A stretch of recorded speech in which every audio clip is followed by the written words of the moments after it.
Telangana assembly సమావేశాలు మొదలయ్యాయి. దీంతో మళ్లీ కేసీఆర్ కేంద్రంగా చర్చ మొదలైంది. మాజీ సీఎం సభకి రావాలని అధికార పార్టీ డిమాండ్ చేస్తుంటే కేసీఆర్ సభకి రావాల్సిన అవసరం లేదని వాదిస్తోంది కారు పార్టీ. తెలంగాణ అసెంబ్లీ సమావేశాలు వాడివేడిగా సాగుతుంటాయి. ఈసారి కూడా సమావేశాలు అదే స్థాయిలో జరగడం ఖాయమని అధికార విపక్షాల మాటలను బట్టి అర్థమవుతోంది. ఇక ఈసారి సభలో కాళేశ్వరంపై పీసీ ఘోష్ కమిషన్ ఇచ్చిన నివేదికను ప్రవేశపెడతామని ప్రభుత్వం ప్రకటించడంతో మరోసారి కేసీఆర్ ను టార్గెట్ చేసేందుకు కాంగ్రెస్ సర్కార్ రెడీ అవుతోంది. ఈ క్రమంలో ఆయన సభకు రావాలని అధికార పార్టీ డిమాండ్ చేస్తోంది.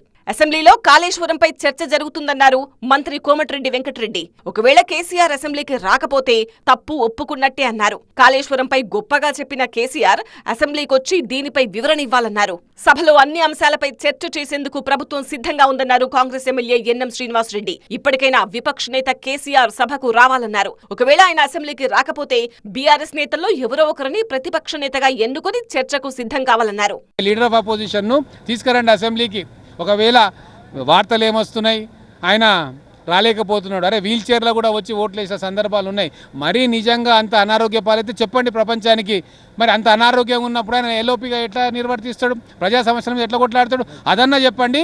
లేదు వారిని అసెంబ్లీ కన్నా రప్పియండి, లేదు మీలో ఒకరిని ఎల్ఓపిగా చేసుకొని ఎన్నిక చేసుకొని వచ్చి అసెంబ్లీలో ఆయన ఆధ్వర్యంలో చర్చ చేయండి. అయితే సభ గౌరవాన్ని కాంగ్రెస్ దిగజార్చిందని, ఇలాంటి సభకు కేసీఆర్ రావాల్సిన అవసరం లేదంటోంది బీఆర్ఎస్.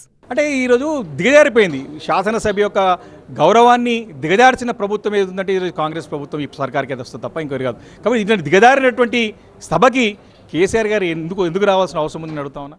రేవంత్ ప్రభుత్వానికి విలువలు లేవన్నారు మాజీ మంత్రి హరీష్ రావు. వీరికి సమాధానం చెప్పేందుకు తాము సరిపోతామని, కేసీఆర్ అవసరం లేదన్నారు.